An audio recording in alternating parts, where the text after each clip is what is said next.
Allô, bonjour, c'est encore Marie Cotta. Comment vous allez ce matin?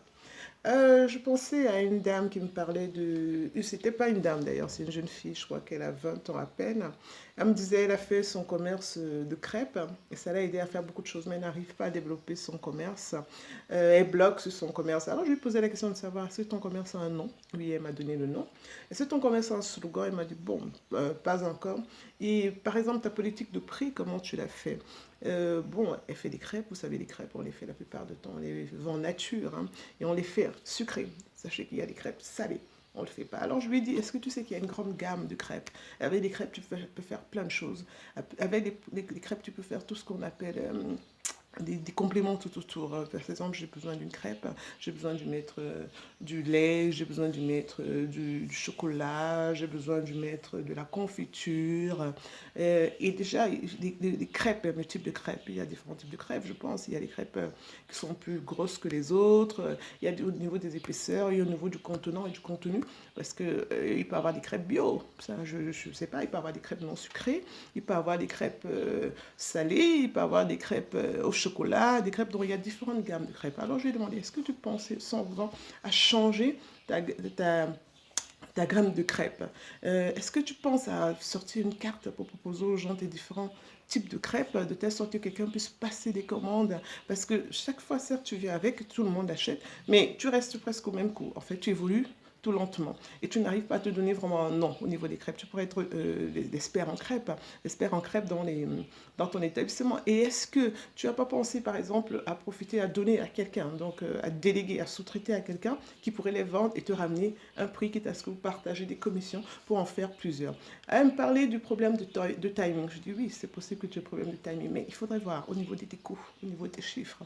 Est-ce que tu es capable d'enlever 5 ou 10 000 pour donner à quelqu'un, pour t'aider à les faire et maintenant vendre en quantité? Et donc, doucement, doucement, tu évolues parce qu'il faut donner une valeur perçue à ton produit. Il faudrait que, comme tu commences, tu t'arrêtes pas. Il faudrait que ça soit un nom, ça soit une marque, quitte à ce que tu aies une boutique ou un stand où les gens viennent demander. Est-ce que c'est pas que les gens de ta classe, par exemple, qui en demandent? Et tu es dans un établissement, c'est toute une grande université, il y a beaucoup de monde.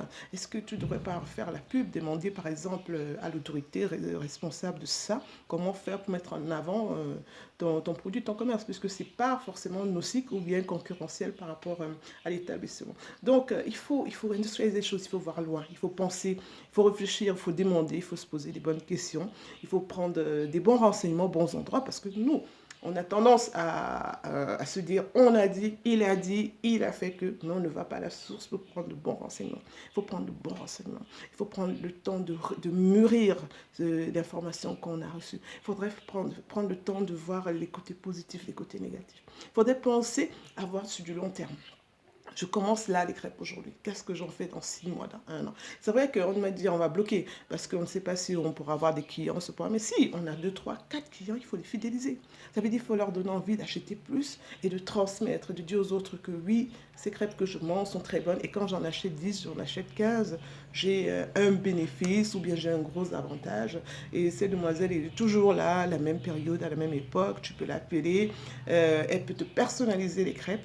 Donc, il faudrait qu'on y pense. Il n'y a pas de petits commerçants. Tous les commerces sont importants, sont intéressants et il y a de quoi se faire de l'argent.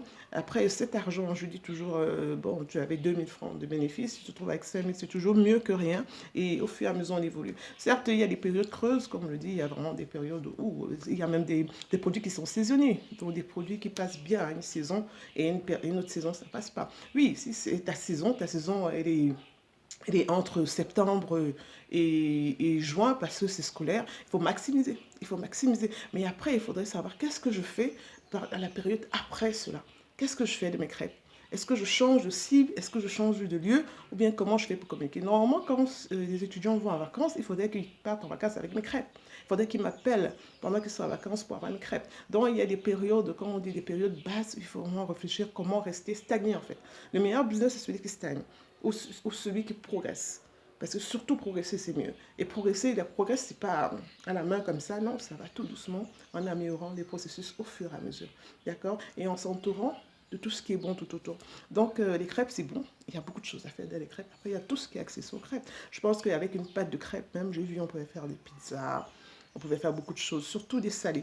parce qu'on mange beaucoup sucré, hein, mais je ne vois pas beaucoup de salé. Et peut-être faire des crêpes avec une huile autre, hein. Peut-être avec l'huile d'olive ou quelque chose, il faut penser. Il y a des cibles, hein. Il y a des diabétiques, il y a des personnes âgées, il y a des enfants.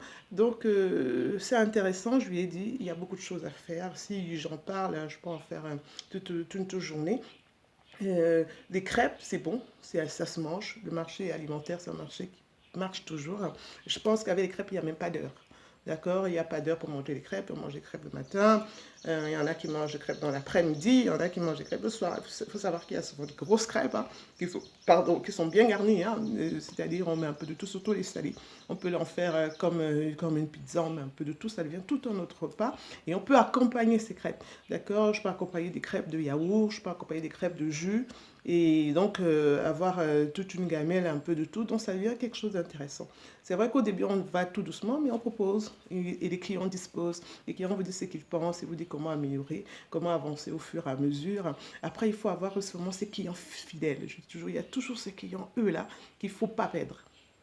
Les autres peuvent venir, ils partent, mais il y a ce client qu'il ne faut pas perdre. Il y a ce client qui vient une fois, qui doit garder le nom, qui doit garder la marque. Et puis nous, il faudrait qu'on pense aussi à faire des petits cadeaux aussi, hein. Parfois, ça fait plaisir de savoir que, ok, comme tous les jours, depuis un mois, tu m'achètes 100 crêpes. Aujourd'hui, je t'en offre une.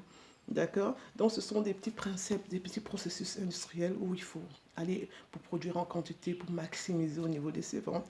Et maintenant, derrière, voir comment, on dit quoi, éloigner ses charges, comment répartir les choses pour avoir une marge. Après, comme je dis toujours, quand on ouvre un business, c'est surtout pour se faire plaisir. Il faut penser déjà à se faire plaisir avant de penser à se faire de l'argent. Je pense que le tout, c'est d'aimer ce qu'on fait, de croire à ce qu'on fait et maintenant l'argent vient petit à petit derrière. D'accord?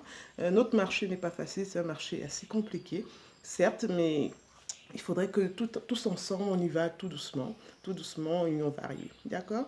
Je peux que t'encourager dans les crêpes.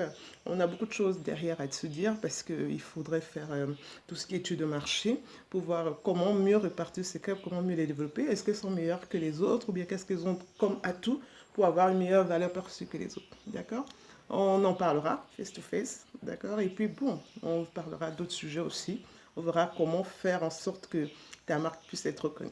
D'accord? À très bientôt. Bonne journée. Au revoir.